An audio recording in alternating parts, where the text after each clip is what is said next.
Woo!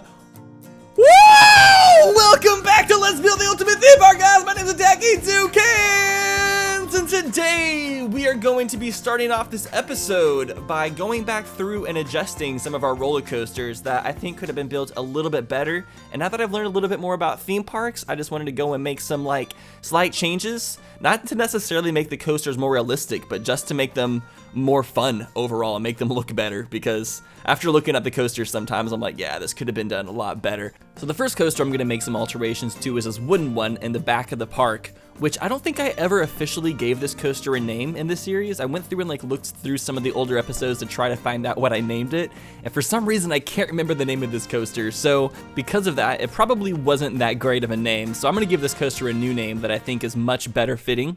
So I didn't realize until recently that if this coaster was built in real life, it would be the tallest wooden coaster in the world, because this coaster is about 215 feet tall.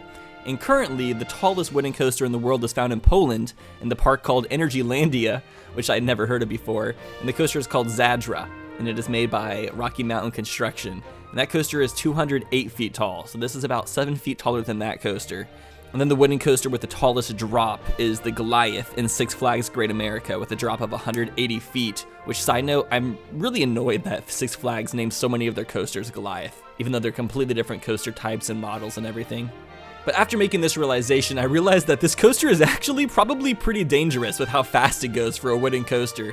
And since it was pretty dangerous, I decided to go with a Latin word called letalis, which means lethal or deadly in Latin. So to summarize the changes I made on letalis, is I made the coaster a little bit shorter. I made it about 213 feet, so it may have a little bit less speed. I took out a few of the helixes because there was a couple too many helixes and it caused the coaster to slow down too much by the end, which made the ending kind of awkward. And on top of that, I feel like the coaster had a few too many lateral Gs, and I wanted to put in some more airtime hills so we could have some more negative Gs, so you would have more of that feeling of your stomach rising.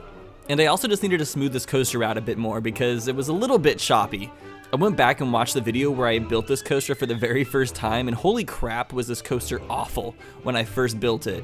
But I think after transforming it a few times, I think we finally have a good wooden coaster in the back of this park.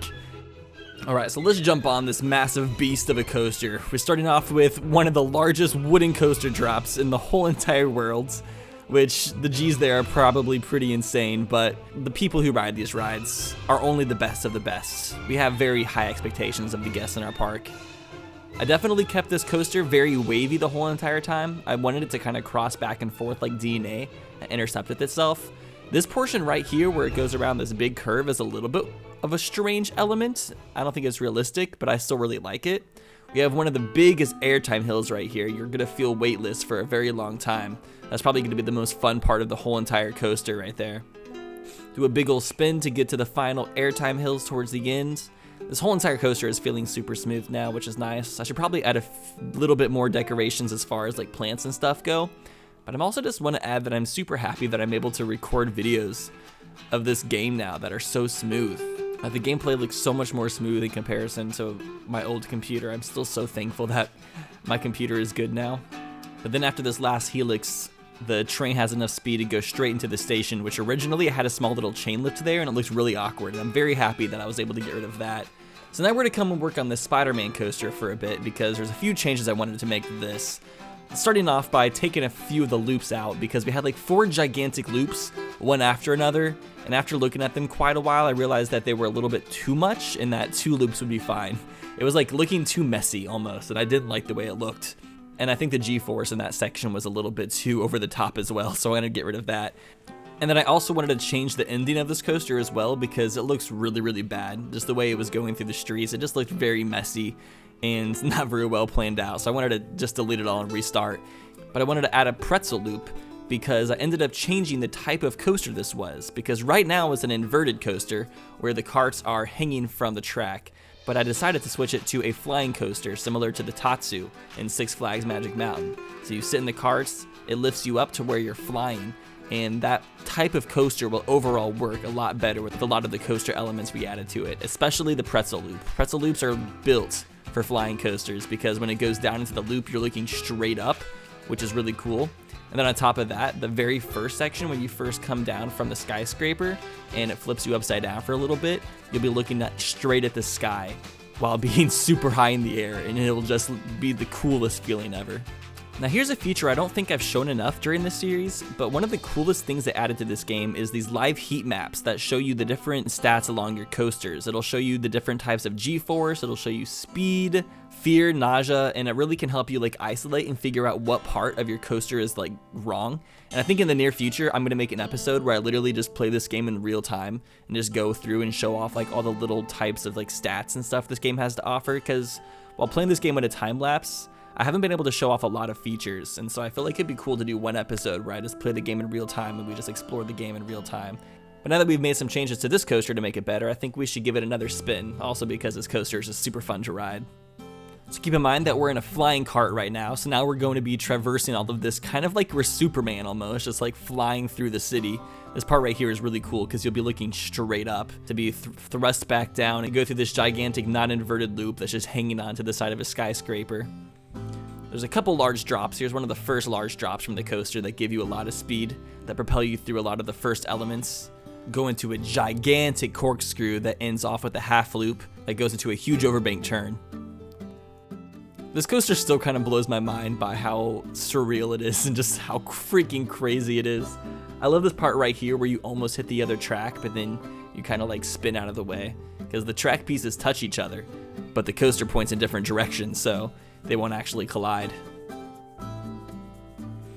So here's the part where we took out a couple of the loops, which makes it go by a lot more quickly. Having 4 loops right there was way too over the top and kind of made that portion of the coaster almost boring. And on top of that, after going to Knott's Berry Farm like a month ago, I realized having 4 giant loops like that, one after the other, would probably be torture more than fun, so I could definitely fix that. We have some zero-G rolls towards the end, which are probably going to be some of the most fun parts of the coaster as well, because zero-G rolls are just a really fun element. And then on this very end portion, we have this pretzel loop that allows us to look back up towards the tops of the skyscrapers again, which would be a really cool perspective to look at the city. And then we have a nice little quaint ending that just takes us back to the station, which is a lot smoother than the original one. Also, I still need to finish adding the Spider-Man decorations, but I don't want to do that until I watch Spider-Man Homecoming, which I was going to watch on Disney+, but apparently Spider-Man Homecoming isn't on Disney+, so I'm going to have to probably just like rent the movie. I'm making a few quick changes to this coaster, the French Revolution. I'm making the curve at the end of the spiral not nearly as tight because the G's here would probably be a little bit too strong and uncomfortable. And then I'm also going through and just making a few really small modifications, nothing too major, just like small little things I noticed. And then something I'm not going to show on camera, but something I should definitely talk about real fast, is we had 2 stand-up coasters in the park. The Star Wars one that is the really tall one that goes behind the mountain range, that's behind all the waterfalls, and the coaster that goes around the parking lot. So those are both stand-up coasters. And I didn't realize until after I built them that stand-up coasters were actually considered not very good and were wildly unpopular. But I didn't realize that because I've only ridden one stand-up coaster, which is the Riddler's Revenge at Six Flags Magic Mountain. And apparently that's like the only good stand-up coaster out there, and like the rest are all awful, and they're slowly getting them removed from parks across the world. So now that I was aware of this, I went through and switched both of the coasters to floorless coasters, which are way more comfortable.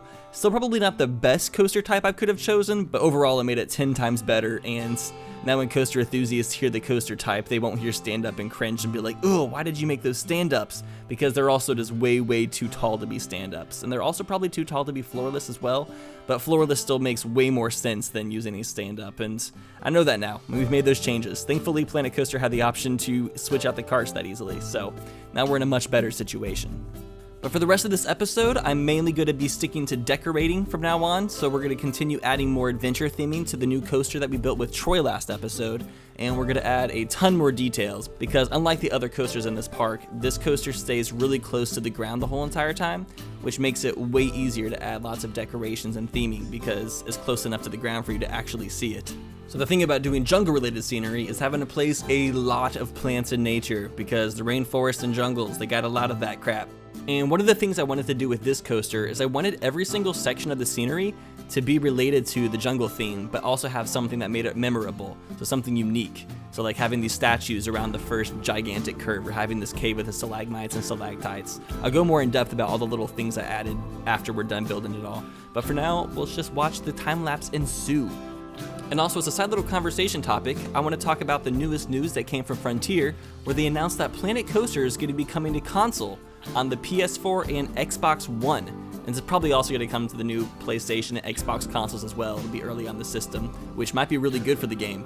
And first off, I'm pretty excited. Now, I'm not sure if I'll play it myself on a console because I don't have the consoles that the game comes on.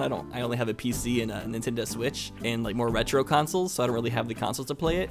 But one of the things that makes me most excited is just the fact that this game will be more accessible to a lot of people, because there's so many people that don't have computers that are set up to be able to play this game. But since they'll be putting it on console, there's going to be millions upon millions of people that will have the opportunity to play the game and learn about the game. And I mean, as far as I'm concerned, hopefully more people will be searching the game on YouTube so I can get more people watching me build the ultimate theme park, right? Now, the biggest discussion topic around the game is whether or not they're going to be including the DLC. We do know that the console version is going to be like the most complete version of the game and include a lot of the rides and elements that got introduced into the game later. For example, the target shooting ride, where you're able to like shoot targets. I saw that in the trailer, and that was a later update that came out very recently to the game. So it seems like they're going to be including a lot of the newer elements, but I don't think they're going to be adding the DLC for free or anything like that.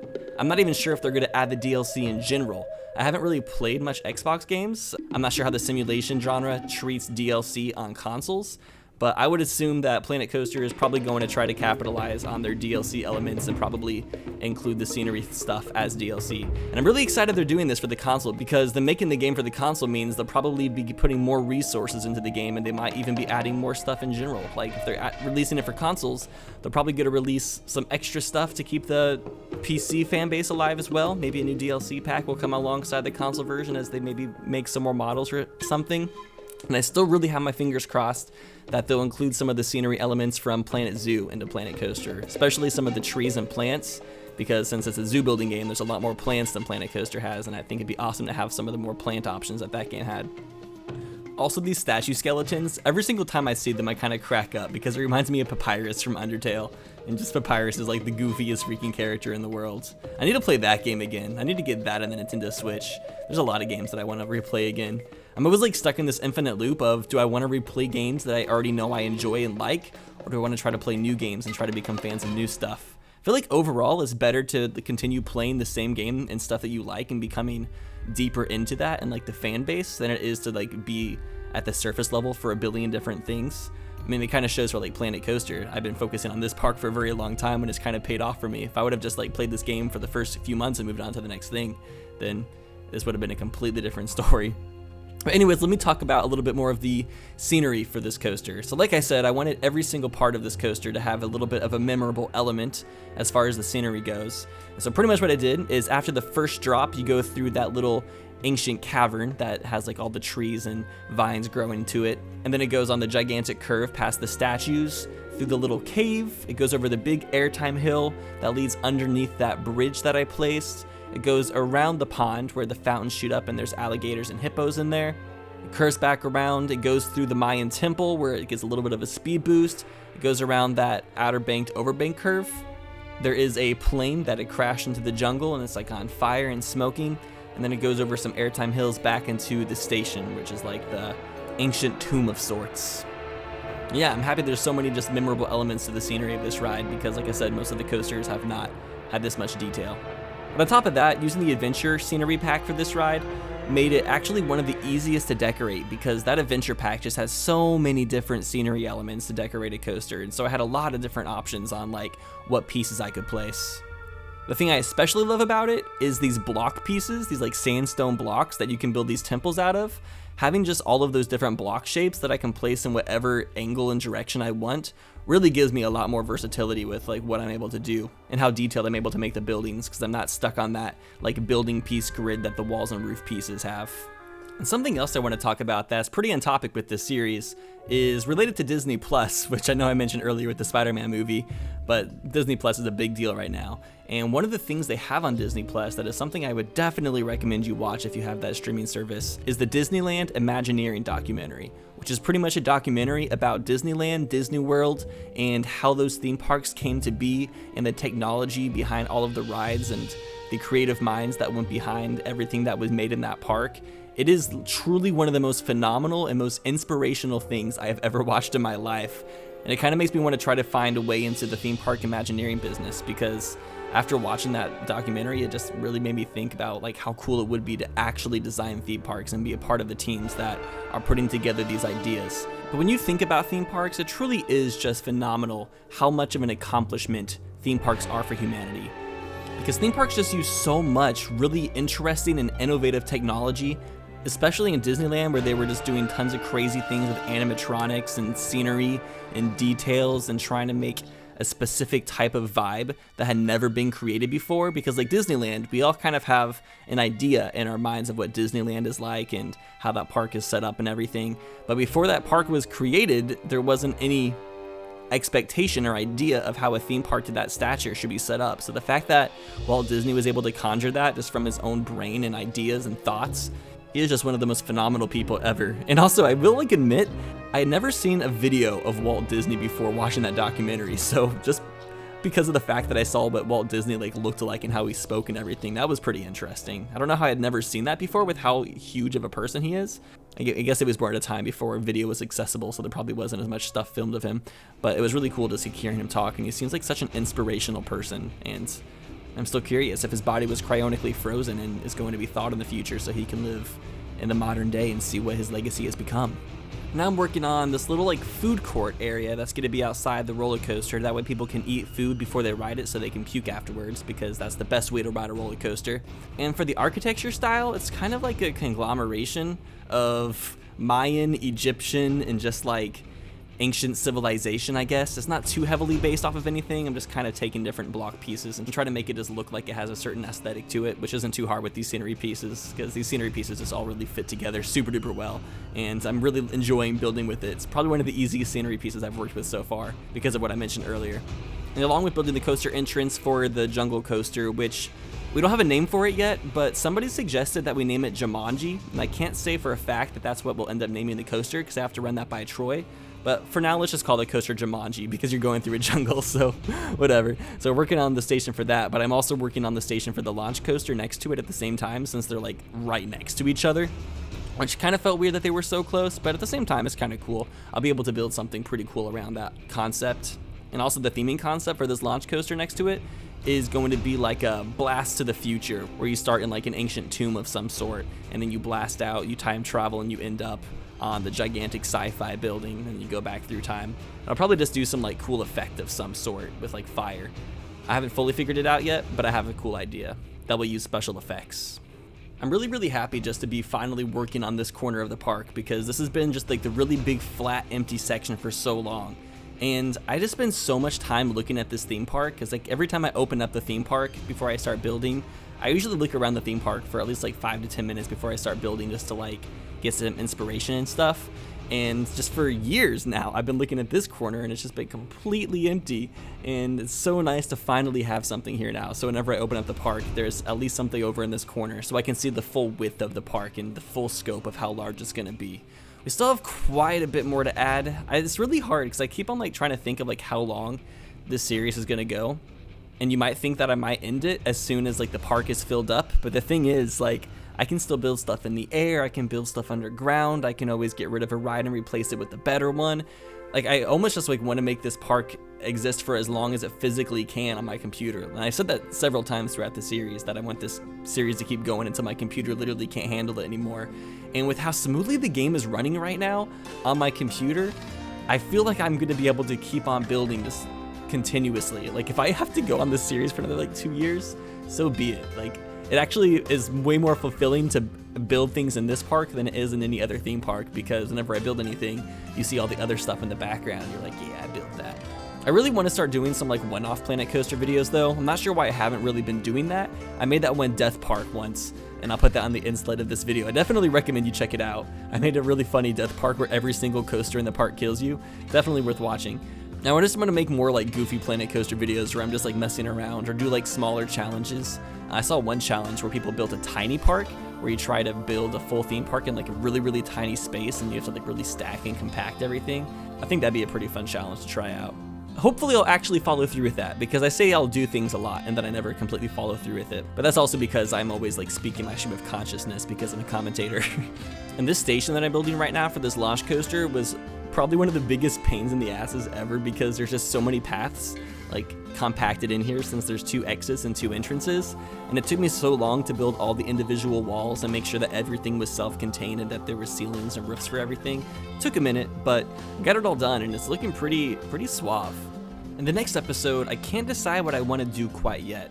I know I want to build something new. I want to build a new ride of some sort, but I can't decide if I want to build a new roller coaster, which the next coaster I'm going to build is a dueling racing RMC wooden coaster that's going to be next to Jumanji, and I'm really excited for that because I love dueling racing coasters, and this game has an option to make coasters go off at the same time, sort of like this launching coaster that we're decorating right now, so I wanted to do something with that. So that's my first option. The other option is I want to build that Pokemon Snap ride, where I take that target shooting gallery ride and combine it with the Pokemon models to make a ride that seems like it's based around Pokemon Snap, because I think that'd be a really awesome thing to build as well, especially since Pokemon Sword and Shield just came out. Honestly, I feel like I just answered that question. I should probably make the Pokemon ride because Pokemon Sword and Shield just came out, and that ride would probably do a lot better for my search engine optimization. Or maybe I can even make that dueling RMC coaster a Pokemon Sword and Shield themed. One of the coasters is Pokemon Sword and the other is Pokemon Shield. That could actually work. I might be onto something with that. But if that's the case, then I feel like I almost need to make every single ride in this park themed after a video game. I guess the Jumanji coaster could be themed after like Donkey Kong or something. Although there's like no Donkey Kong themed items in the game, so I'm not sure how that would work, apart from like music and the photos I could add in. I just gotta be a little bit careful that I don't start too many projects at once, because I don't have a ton of things that I need to finish, and that always gives me anxiety because I feel like I always want to finish the things I'm working on before I start building new things. But I also want to keep the series moving. But I feel like I've been making these episodes extra long recently so I can get more scenery decorating done per episode, so I can always move on to new things each episode and keep each episode more fresh. But I realize it's better to have like a longer episode with like all the boring scenery decorations kind of like towards the end, rather than just having like a separate episode for it. So that's kind of how I treat that. Also, something else I learned about recently is a thing called IAAPA, which is a convention for theme park and amusement rides, which I had never known existed. I don't know why I didn't know this existed. I feel like I've been very ignorant towards theme park culture my whole entire life, and I'm just having an awakening recently. But I really want to go to that next year, which is like in November, so it's a while. Like, it just happened and I just saw it on social media. On the show floor, they just have a bunch of like new coaster models and like kart models and thrill rides and ground rides and just tons of stuff. There's like 1,000 different vendors that are showing off different stuff for theme parks and amusement parks and fairs and all that kind of stuff. And I just think that would be an amazing experience to go to next year. So next year I want to go to IAAPA, and I also want to go to a lot more theme parks, because I'm trying to become a theme park enthusiast. We'll see what happens. I might end up being too poor and just having to stay home the whole entire year, but I'm just hoping in general that my YouTube career in life is prosperous in 2020 so I can do these new things. Now, unfortunately, I did not have time to completely finish this area and these stations this episode, but that's kind of to be expected. A lot of details are needed to fully finish this off, but we have a really good foundation finished and a lot of the decorations already put in place. So when we come back through, we'll be able to really just make it look nice, which is always exciting. I decided to put a random statue that's stuck in the ground inside this ride entrance because I just thought it looked silly, and why not? And he is going to be holding the torch of IAAPA, the glorious torch that many would die to wield, but only this man has received the privilege.